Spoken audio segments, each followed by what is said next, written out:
Students, आज हम लोग बहुत ही इंटरेस्टिंग टॉपिक स्टार्ट कर रहे हैं। हम लोग पॉइंट जो है हम लोग ह्यूमन हेल्थ एंड डिजीज में हम लोगों ने अभी तक देखा था कि bacterial disease, viral disease, fungal disease ये हम लोगों ने स्टडी कर लिया था, ठीक है।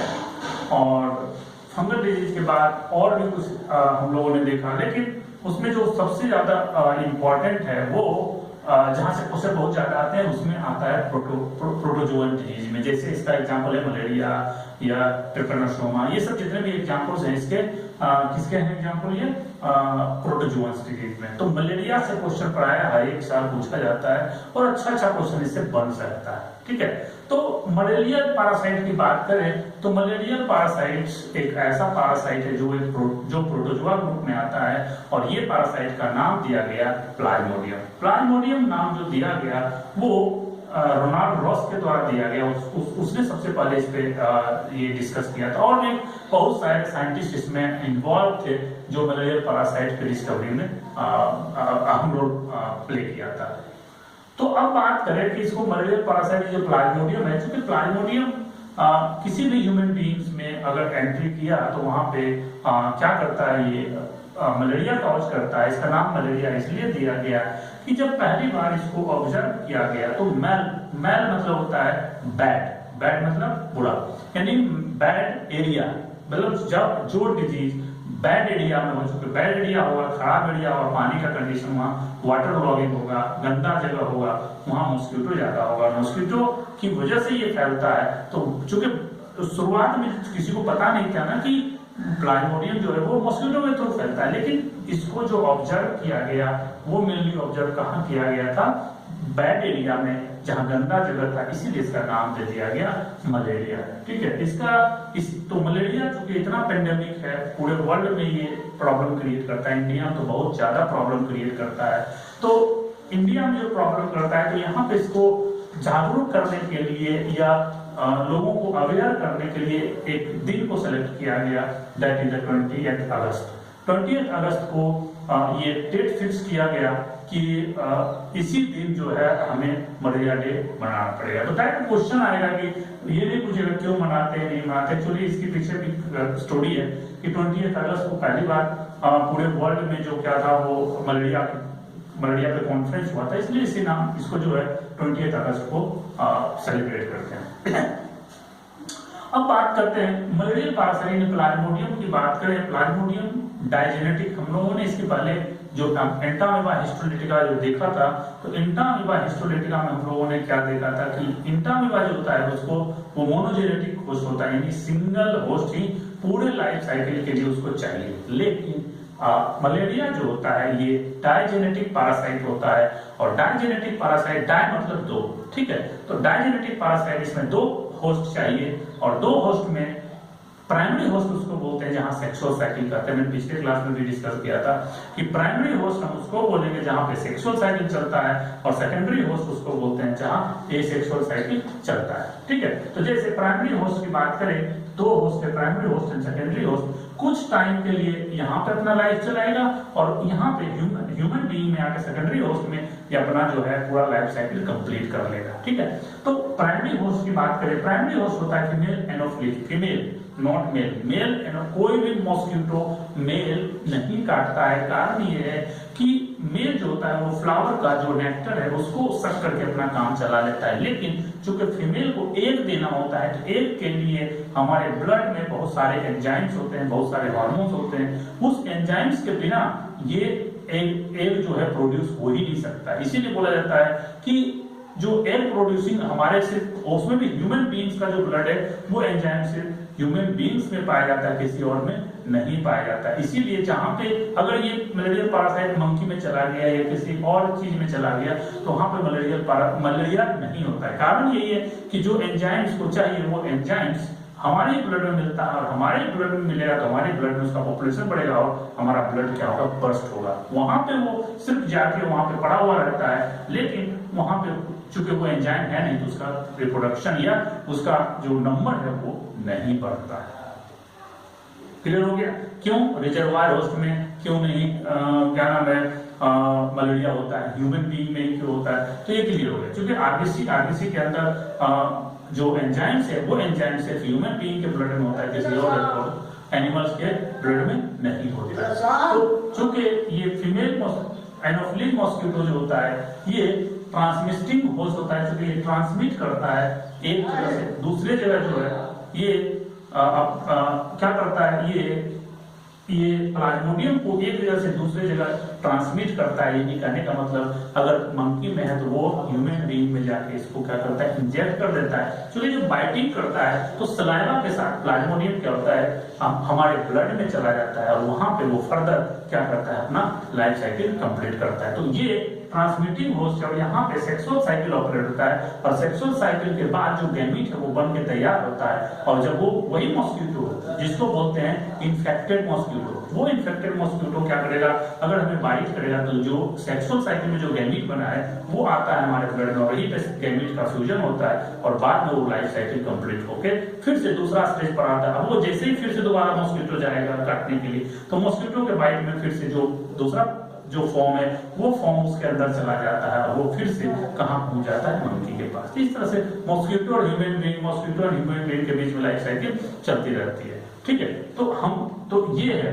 और ह्यूमन बीइंग में क्या होता है, एसेक्सुअल साइकिल चलता है और यहाँ पे सेक्सुअल साइकिल। तो यहाँ से क्वेश्चन डायरेक्ट पूछेगा प्राइमरी होस्ट कौन होता है, ध्यान रखना चाहिए। जहां सेक्सुअल साइकिल होगा उसी को प्राइमरी होस्ट बोलते हैं। सेकेंडरी होस्ट जहां एसेक्सुअल साइकिल चलता है, यहाँ सेक्सुअल साइकिल चलता है। ठीक, reservoir host monkey, reservoir host उसको बोलते हैं जहां पे ये जाके पड़ा हुआ रहता है but they do not cause any disease in transmitting as well as reservoir host. Reservoir host और ट्रांसमिटिंग होस्ट में ये कोई डिजीज कॉज नहीं करता है, लेकिन सेकेंडरी होस्ट में ये डिजीज कॉज हम लोग में कर देगा, क्योंकि मेन गेम जो है वो आरबीसी का गेम। ठीक है, हम बात करते हैं स्पेसीज। बहुत सारे प्लाज्मा में तो बहुत सारे डिफरेंट स्पेसीज है जो कि अलग अलग तरह से डिजीज कॉज करता है। उसका फ्रीक्वेंसी अलग अलग तरह से होता है, मतलब कोई ज्यादा खतरनाक होगा, कोई कम खतरनाक होगा। तो जनरली जो सबसे ज्यादा मलेरिया का स्टडी हम लोग करते हैं वो प्लाज्मोडियम वाइवेक्स है। ये ज्यादा वाइवेक्स जो है स्पेसीज इसकी स्टडी करते हैं। बाकी फैल्सीपेरम ये सबसे खतरनाक होता है फैल्सीपेरम, क्योंकि अगर ये फैल्सीपेरम हमारे बॉडी में आ गया तो ये डायरेक्ट ब्रेन को अफेक्ट करता है। इसीलिए इसको बोलते हैं, जब ये इन्फेक्ट करता है तो इसको बोलते हैं क्या, कि इसको दिमागी मलेरिया हो गया और उसमें मरने की पॉसिबिलिटी बहुत ज्यादा होती है। ठीक है, तो फैल्सीपेरम, प्लाज्मोडियम मलेरियाई ये सारा स्मॉल में होगा। ठीक है, ये स्पेसीज है तो स्पेसीज हमेशा स्मॉल में होता है। ठीक है, मलेरियाई, ओवेली, ये सारे 4 स्पेसीज मेनली होते हैं और भी इसके डिफरेंट बहुत सारे स्पेसीज ढूंढे जा चुके हैं, लेकिन मेनली यहीं से क्वेश्चन फंसे। ठीक है, अब बात करें कि जो प्लाज्मोडियम है ये इसकी लाइफ साइकिल जो होती है वो लाइफ साइकिल कैसे चलती है। एक शॉर्ट में यहां से अगर आपने इस क्या नाम है फ्लो चार्ट को अगर समझ लिया तो आपसे बहुत सारे क्वेश्चन यहां से बन जाएंगे। जैसे बात करें कि लाइफ साइकिल जो है ह्यूमन में क्या होगा और फीमेल मॉस्किटो में क्या होगा। अब बात हम करते हैं यहां से, देखिए ये स्पोरोजोइट जो है यहाँ ह्यूमन से चलेंगे। ये स्पोरोजोइट जब मॉस्किटो किसी ह्यूमन को सक करता है तो जब ब्लड के साथ ये स्पोरोजोइट कहाँ बनता है, फीमेल एनोफिलिस मॉस्किटो के बॉडी में बनता है। तो वो जैसे वो स्पोरोजोइट बनकर तैयार है। अब जैसे ही मॉस्किटो क्या करेगा, किसको काटेगा, ह्यूमन को, तो ह्यूमन के बॉडी में क्या पहुंच जाएगा, ये स्पोरोजोइट। जैसे मॉस्किटो के बॉडी में ये सारा चीज हुआ और ये स्पोरोजोइट जैसे ही काटेगा तो सलाइवा डालेगा, सलाइवा के साथ ये स्पोरोजोइट कहां पहुंच गया, ह्यूमन के बॉडी में, ह्यूमन के ब्लड में। और ह्यूमन के ब्लड में ये स्पोरोजोइट बहुत सारा स्टेज का चलता है, तो उसी स्टेज, डिफरेंट स्टेज को बोलते हैं, जिसको एसेक्सुअल फेज भी बोलते हैं। क्योंकि यहाँ पे क्या हो रहा है, एसेक्सुअल साइकिल। एसेक्सुअल साइकिल जब चलेगा तो इसी में बोलते हैं प्री इरिथ्रोसाइकिल साइकिल। इरिथ्रो मतलब होता है ब्लड, ब्लड के पहले जो साइकिल चले उसे कहते हैं प्री इरिथ्रोसाइकिल साइकिल। एक जो इरिथ्रो मतलब इसमें ब्लड इन्वॉल्व होगा लेकिन ज्यादातर दूसरा पार्ट होगा। और तीसरा इरिथ्रोसाइटिक साइकिल। साइटिक मतलब होता है डेथ, जो ब्लड सेल को मार दे उसको बोलते हैं साइटिक। साइटिक मतलब लाइसिस होता है। ठीक है, तो इरिथ्रोसाइटिक साइकिल ये 3 साइकिल चलता है। 3 फेज में क्या होता है, ये ह्यूमन में एसेक्सुअल साइकिल को कंप्लीट करता है और कंप्लीट करने के बाद बना लेता है male and female gametocyte. Gametophyte में गैमेटोसाइट, फाइट मतलब होता है प्लांट, साइट यहाँ नाम दिया गया, ये याद रखिएगा। ये मेल एंड फीमेल गैमेट बन के तैयार होता है और ये पहुंच जाता है कहाँ, फीमेल एनोफिलीज में। और फीमेल एनोफिलीज मॉस्किटो फिर से उसी ह्यूमन को काटेगा तो उसके ब्लड में ये चला जाएगा और ये क्या करेगा, ये आपस में फ्यूज करेगा। फ्यूज करने के बाद देखो गैमेटोगोनी मतलब होता है फ्यूजन, और फ्यूजन के बाद दोनों न्यूक्लियस मिलेगा, उसको बोलते हैं क्या, फर्टिलाइजेशन। ये सेक्सुअल फेज है, क्योंकि सेक्सुअल फेज यहाँ हो रहा है इसीलिए इसको क्या कहा गया, प्राइमरी।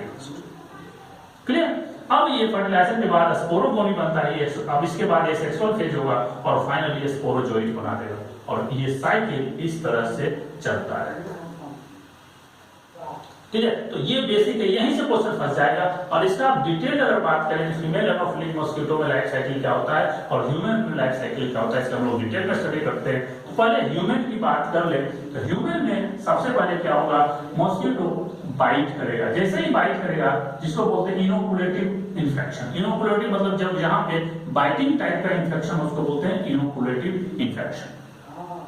ठीक है, हम लोग एक जगह और देखे थे इंटामिबा क्या था, कंटामिनेटिव इन्फेक्शन। कंटामिनेटिव का मतलब होता है जहां पे भोजन के थ्रू यानी फूड एंड वाटर के थ्रू इन्फेक्शन हो, उसको क्या बोलते हैं, कंटामिनेटिव इन्फेक्शन। तो ये इनोकुलेटिव इन्फेक्शन के थ्रू ये मॉस्किटो स्पोरोजोइट क्या करेगा, ह्यूमन के बॉडी में डाल देगा। डाल दिया, ये स्पोरोजोइट ब्लड में आ गया, ये कहां पहुंचेगा, ब्लड के थ्रू घूमते घूमते ये पहुंचता है लीवर सेल के पास। यानी जो स्पोरोजोइट है वो पहला अटैक कहां करता है, लीवर सेल पे अटैक करता है। हमारा जो लीवर है उस पे ये अटैक करेगा और उसी को ये जब अटैक करता है ये स्पोरोजोइट, और अटैक करने के बाद तो पहला जो साइकिल चलेगा उसको बोलते हैं प्री इरिथ्रोसाइटिक साइकिल। यानी आरबीसी पे अटैक के पहले का जो साइकिल है उसको बोला जाता है pre erythrocytic cycle. Pre erythrocytic cycle में ये क्या है, मेनली ये पहले क्या करता है, लीवर सेल में जाता है, लीवर सेल में अपना शेप चेंज करता है, इसको बोलते हैं क्रिप्टोजोइट। यानी क्रिप्टोजोइट इसी को बोलते हैं ट्रोफोजोइट। यानी पहले लीवर सेल में जाएगा, वहां पहले खा पी के पूरा मोटा जाएगा और मोटा होने के बाद वो क्या करेगा, डिवीजन करना शुरू करेगा। कहां, लीवर सेल में, और लीवर सेल में डिवाइड करता जाएगा, बस्ट और लीवर सेल डिस्ट्रॉय होता जाएगा।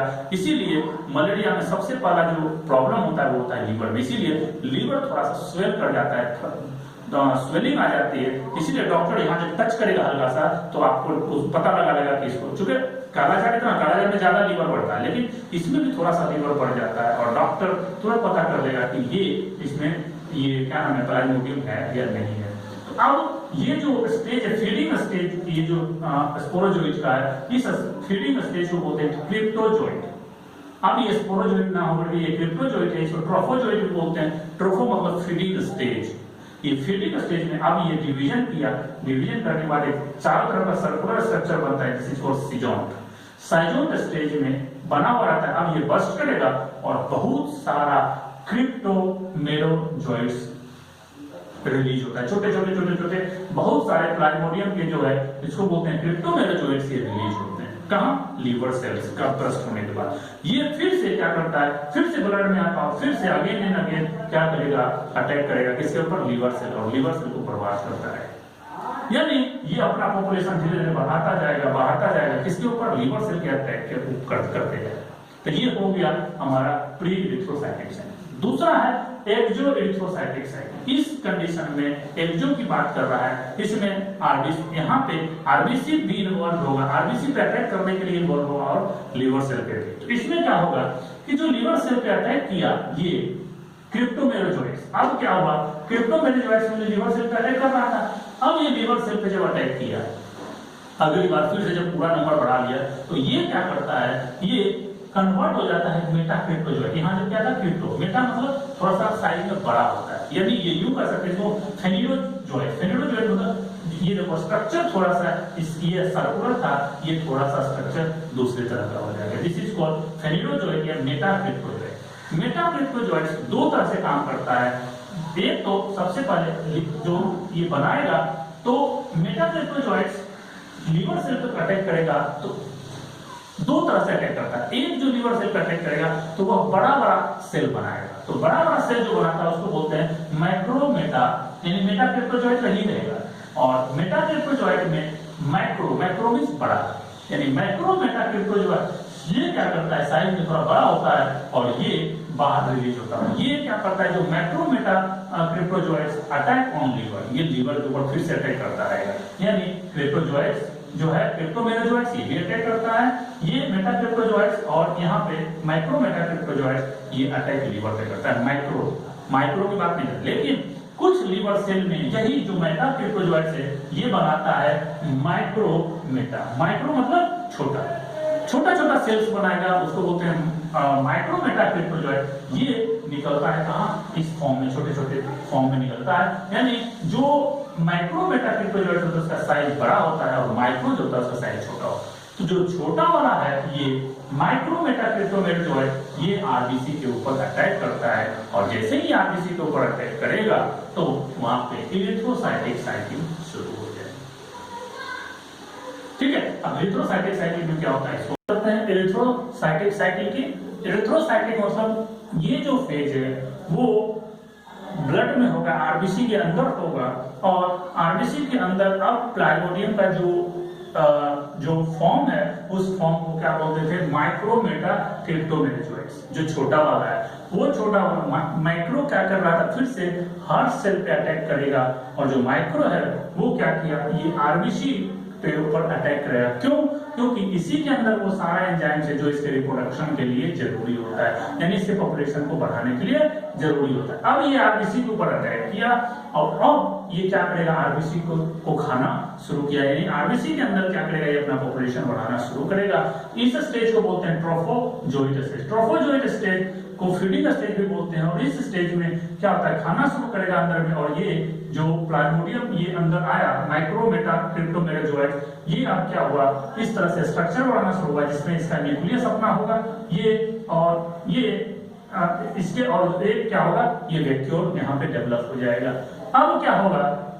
जैसे ही वैक्यूल डेवलप होगा, अब ये फीडिंग स्टेज है, खाना शुरू करेगा बहुत तेजी से। अब ये जब आगे बढ़ेगा तो ये अपना शेप क्या करेगा? चेंज करना शुरू करेगा, और जैसे जैसे उसका शेप बढ़ता जाएगा, क्योंकि वैक्यूल है तो वैक्यूल में सब जो उसका बेकार का जो सब्सटेंसेस है वो उसमें जमा होता चला जाएगा, और बाद में ये सिगरेट रिंग स्टेज का बन जाता है। सिगरेट मतलब अंगूठी जो ऊपर में पहनते हैं इसको नग बोलते हैं, उसी को सिगरेट बोलते हैं। तो उसके जैसा स्ट्रक्चर पे कोई अंगूठी के जैसा ये ऊपर में आ जाता है, तो इसीलिए उसको नाम दिया गया सिगरेट रिंग स्टेज। अब इसमें ड्रास्टिकली चेंज होता है, और उस चेंज होने की वजह से वो क्या होता है? चूंकि इरेगुलर शेप का हो जाता है, ये इरेगुलर शेप का, तो चूंकि ये अमीबा का जो शेप हम देखेंगे वो इरेगुलर शेप होता है, इसीलिए इसका नाम दे दिया गया अमीबॉइड स्टेज। अमीबॉइड स्टेज में क्या होता है कि आरबीसी जब डिस्ट्रॉय होता है तो बहुत सारे पिगमेंट्स बनते हैं, बहुत सारे पिगमेंट्स और कलर बनते हैं, उसको बोलते हैं क्या? सफनर डॉट्स। आरबीसी का टूटेगा तो वो, और दूसरा ये जो क्या नाम है? प्लाज्मोडियम का जो फॉर्म है, जैसे माइक्रोमेटाक्रिप्टोजोइट्स, ये क्या करता है? अपने अंदर बहुत सारा पॉइजन रिलीज करता है, टॉक्सिन रिलीज करता है। That toxin is called hemozoin. यानी अमीबॉइड में सफनर डॉट्स और हीमोजोइन बनना शुरू हो जाता है। ठीक है, अब क्या होगा? अब ये जो फीडिंग स्टेज अमीबॉइड स्टेज है, इसमें क्या होता है? कैरियोकाइनेसिस होता है। कैरियोकाइनेसिस मतलब न्यूक्लियस का डिवीजन होता है, साइटोकाइनेसिस नहीं होता है। मतलब न्यूक्लियस बार बार डिवीजन करेगा माइटोसिस के थ्रू, और एक से क्या होगा? ये 8, ये जितना नंबर उसको बढ़ना होगा उतना क्या करेगा? ये बना लेगा। ठीक है, तो ये बनाएगा। दिस इज कॉल्ड साइजोन स्ट्रक्चर, या साइजोन जिसको बोलते हैं। ये जनरली 8 जो न्यूक्लियस है, 8 न्यूक्लियस का जब स्ट्रक्चर बनेगा उस स्ट्रक्चर को क्या बोलते हैं? बोला जाता है साइजोन। इसमें हीमोजोइन और सफनर डॉट्स बनते रहते हैं। इवन अंदर में जितना डिवीजन करेगा न्यूक्लियस का उतना ज्यादा सफनर डॉट्स, मतलब ये हीमोजोइन बनेगा, सफनर डॉट्स बाहर में वो भी धीरे धीरे क्या होगा? बनता जाएगा। अब ये साइजोन कन्वर्ट होता है, जो ये शेप राउंड था, अब ये क्या होगा? थोड़ा सा ये अपना शेप चेंज करेगा, और शेप चेंज करने के बाद ये जो अब इस तरह से अरेंज हो जाएगा, लगेगा ये रोज के जैसा है, इसलिए इसका नाम दिया गया रोजेट स्टेज। अब ये रोजेट स्टेज क्या करेगा? ब्रस्ट करेगा। तब तक हीमोजोइन काफी जमा हो जाता है, सफनर डॉट्स काफी जमा हो जाता है। तो जब बस्ट करेगा, आरबीसी बस्ट करता है, तो अंदर का सारा जो मटेरियल है, जो ये क्या नाम है, ये बहुत सारा जो सेल्स है, ये सेल्स बाहर निकलेगा, सफनर डॉट्स वो बाहर निकलेगा, और जो हीमोजोइन है वो भी क्या होगा? बाहर निकलेगा। तो जब ये बाहर निकलेगा तो जो ये सेल्स बनते हैं फाइनली प्लाज्मोडियम का जो cells, this is called the merozoites. क्या बोलते हैं इसको? मेरोजोइट्स। अब ये मेरोजोइट्स है, यही मेरोजोइट्स अब मान लीजिए मेरोजोइट्स बन के कहाँ आ गया, ब्लड में आ गया।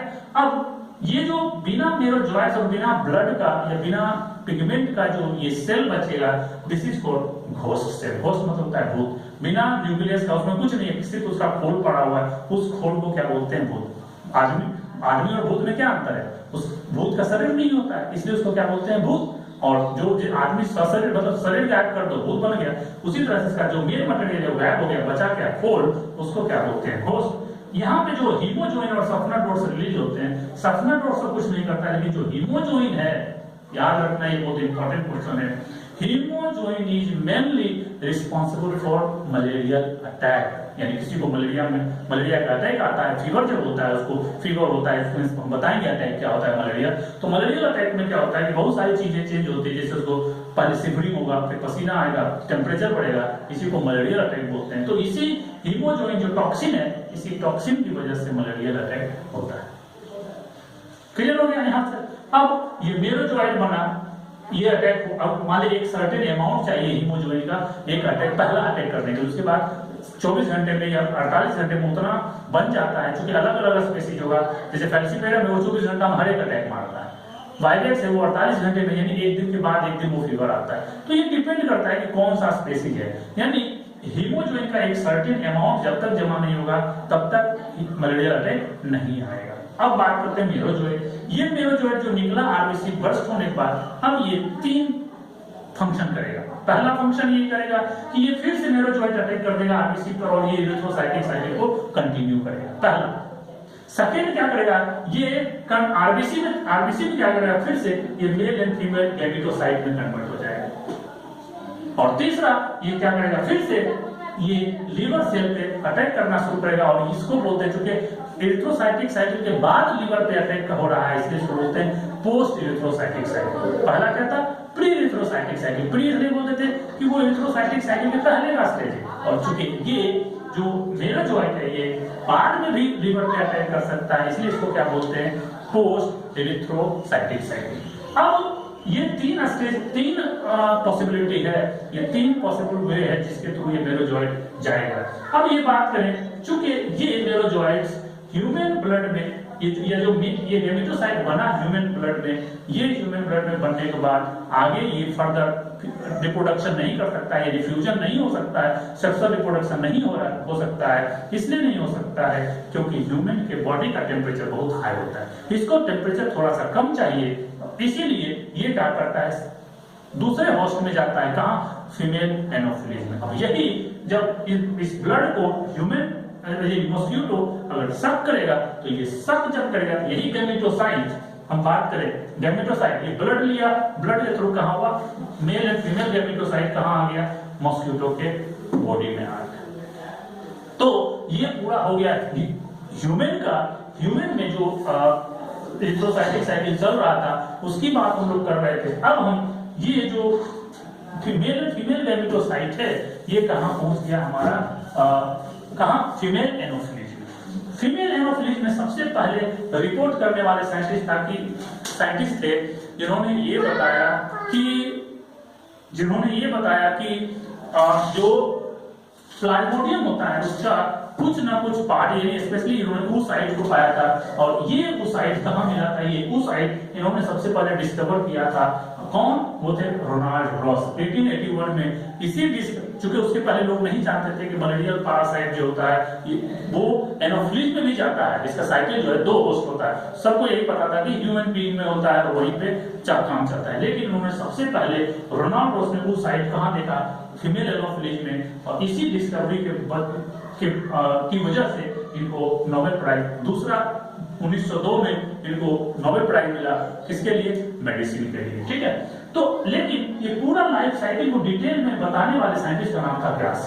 इन्होंने सिर्फ ये बताया कि oocyte यहाँ मिलता है, यानी इसका लाइफ साइकिल कहाँ, मॉस्किटो में भी होता है, फीमेल एनोफिलीज में, लेकिन डिटेल स्टडी देने वाले, ये पूरा जो डायग्राम आप देख रहे हैं, इस स्टडी को देने वाले साइंटिस्ट का नाम था ग्रास, ठीक है। अब इसकी बात हम करते हैं, ये जो मेरोजोइट्स है, ये जो पॉसिबिलिटी है, ये तो ह्यूमन में चलेगा, जो भी अटैक फिर से करेगा आरबीसी पे या फिर लिवर सेल पे, लेकिन तीसरा जो पॉसिबिलिटी है वो मेल एंड फीमेल गैमेटोसाइट बनके कहाँ, ब्लड में पड़ा रहेगा। जैसे ही फिर से फीमेल मॉस्किटो उसको बाइट करेगी, उसके बॉडी के अंदर ये दोनों आ गया। अब ये तीनों में आएगा, जैसे आरबीसी बस्ट करेगा, आरबीसी जैसे ही बस्ट करेगा, अब ये जो क्या नाम मेरोजोइट्स यहाँ पे फ्री हो गया। मेरोजोइट्स देखो स्ट्रक्चर में चेंज होता है, ये इसमें माइटोसिस होने की वजह से बहुत सारा फ्लैजिलेशन होता है, इसको बोलते हैं फ्लैजिलेशन। और एक एक फ्लैजिला जब टूटेगा तो इसको बोलते हैं मेल गैमेट, जो कि हैप्लॉइड होता है। ठीक है, ये हैप्लॉइड हो गया। अब इसमें भी जो फीमेल गैमेटोसाइट है इसमें भी चेंज होगा, और इस तरह का चेंजेस होने की वजह से इसको क्या बोलते हैं फीमेल गैमेट बन गया। अब ये फीमेल गैमेट और मेल गैमेट फ्यूज होगा, that is called the fertilization. जैसे फर्टिलाइजेशन हुआ ये जाइगोट बनाएगा, जाइगोट फर्दर अपना शेप चेंज करके शेप ookinete में डेवलप हो जाता है। अब यही ookinete जो कि डिप्लॉयड है, वो डिप्लॉयड क्या करेगा, पेनिट्रेट करेगा स्टोमक के वाल को। इसको क्या बोलते हैं, ये जो है ये है स्टोमक वाल। स्टोमक वाल में पेनिट्रेट करेगा, अगर पेनिट्रेट नहीं कर पाएगा तो उसके फीसेस के थ्रू क्या होगा, बाहर निकल जाएगा। मॉस्किटो के फीसेस के थ्रू, एनएस के थ्रू बाहर निकल जाएगा। लेकिन अगर वो ookinete इसको स्टोमक वाल में पेनिट्रेट अगर कर दिया तो ये अपना पेनिट्रेट करने के बाद वहीं पे उसी के सेल्स में ये अपना शेप चेंज करता है और कन्वर्ट हो जाता है oocyte में। इसी को स्पोरेंट भी बोलते हैं, याद रखना है स्पोरेंट। ये जो oocyte है ये डिप्लॉयड होता है, और ये कहाँ होता है, स्टोमक वॉल के सेल में। और ये पहले चूंकि ये डिप्लॉयड है तो सबसे पहले मियोसिस होगा, तो मियोसिस में क्या होगा, हैप्लॉयड होगा, और सेकेंड में क्या होगा, माइटोसिस होना शुरू होगा। यानी पहला बार मियोसिस, फिर माइटोसिस, उसके थ्रू बहुत सारा क्या बनाएगा, हैप्लॉइड स्पोरोजोइट बनाएगा। अब ये स्पोरोजोइट धीरे धीरे क्या करेगा, मूव करता हुआ, ये ब्रश करेगा और मूव करता हुआ कहां पहुंच जाएगा, सैलिवरी ग्लैंड में। किसके सैलिवरी ग्लैंड में, मॉस्किटो के। तो ये स्पोरोजोइट जो हैप्लॉइड होता है, और ये कहां पहुंच गया, सैलिवरी ग्लैंड में मॉस्किटो को। अब वो मॉस्किटो जैसे ही ह्यूमन बीइंग को काटेगा, और जैसे ही काटेगा तो ये स्पोरोजोइट कहां पहुंच गया, ह्यूमन के बॉडी में। और फिर से ये स्पोरोजोइट तीनों स्टेज चलता रहेगा, प्री एरिथ्रोसाइटिक साइकिल, एक्सो एरिथ्रोसाइटिक साइकिल और एरिथ्रोसाइटिक साइकिल। यानी ये दोनों, ये पूरा साइकिल इस तरह से कंप्लीट होता है, और आदमी को क्या हो जाता है, मलेरिया हो जाता है। तो ये जब मलेरिया होगा, यानी हीमोजोइन जब जमा होगा, तो हीमोजोइन की वजह से जो उसको अटैक आएगा, that is called the malarial attack. और मलेरियल अटैक में 3 स्टेज होता है। मलेरिया किसी को जब आता है तो उसमें गौर कीजिएगा, पहला जो स्टेज होता है दैट इज कॉल्ड रिगर या कोल्ड स्टेज। बहुत ज्यादा उसको कपकपाहट होगी बॉडी में, बहुत ज्यादा शिवरिंग होगी। ये जनरली 20 मिनट के लिए होता है, और इस टाइम पे आदमी को बहुत ज्यादा ठंड लगती है, चिल होता है, चिलिंग हो जाता है, बहुत ज्यादा शिवरिंग करना शुरू करता है। और उस समय उसकी पल्स रेट बहुत ज्यादा होता है, रेस्पिरेशन का रेट बहुत फास्ट हो जाता है, और इसी टाइम पे उसको उल्टी होना शुरू हो जाएगा, उसको सरदर्द होना शुरू हो जाएगा, बेहोशी होना शुरू हो जाएगा। ये सिम्टम को बोलते हैं रिगर या कोल्ड स्टेज। ये 20 मिनट के लिए होता है। 20 मिनट के बाद आता है दूसरा स्टेज, फेब्रिल या हॉट स्टेज। ये जो है जनरली 1 से 4 घंटे के लिए होता है। इस टाइम पे बॉडी का टेम्परेचर बहुत ज्यादा हो जाता है, 104 105 फ़ारेनहाइट तक पहुंच जाता है। अगर ट्रीटमेंट नहीं हुआ तो उस आदमी का डेथ भी हो सकता है। इवन 106 107 तक पहुंच जाता है, जिसकी वजह से उस आदमी की डेथ भी हो सकती है। और जैसे ही चूंकि ये सारा काम जो हो रहा है, जब मलेरियल अटैक जो आता है वो हीमोजोइन की वजह से आता है, तो जैसे ही टेम्परेचर हाई हुआ, टेम्परेचर हाई इसलिए होता है क्योंकि हीमोजोइन क्या करता है, जैसे ही ब्लड में रिलीज होता है तो हमारा बॉडी चाहता है, जो हमारा इम्यून सिस्टम वो चाहता है कि हम इस पैरासाइट को रोकें। तो टेम्परेचर जब बढ़ता है तो उसकी वजह से क्या होता है, जनरली हमारा जब हमें फीवर आता है, इसका मतलब ये है कि जो माइक्रोब्स है वो हाईयर टेम्परेचर पे सर्वाइव नहीं करते हैं, इसलिए बॉडी टेम्परेचर बढ़ाना चाहता है। लेकिन ये तो आरबीसी के अंदर घुसा हुआ है, तो कैसे पता चले, कैसे मरेगा ये?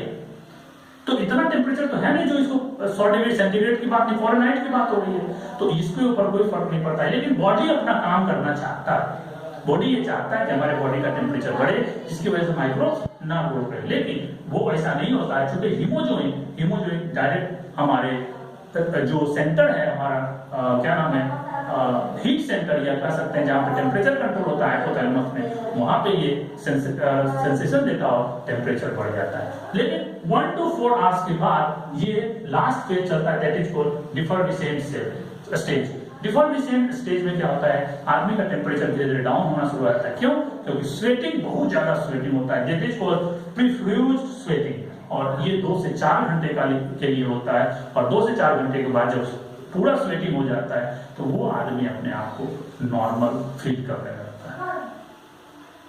क्लियर। तो ये सारा जो है डिटेल स्टडी है प्लाज्मोडियम का ह्यूमन में और क्या नाम है मॉस्किटो में यानी फीमेल एनोफ्िलीज में कैसे अपना ये लाइफ साइकिल जो है वो कंटिन्यू करता है। ओके।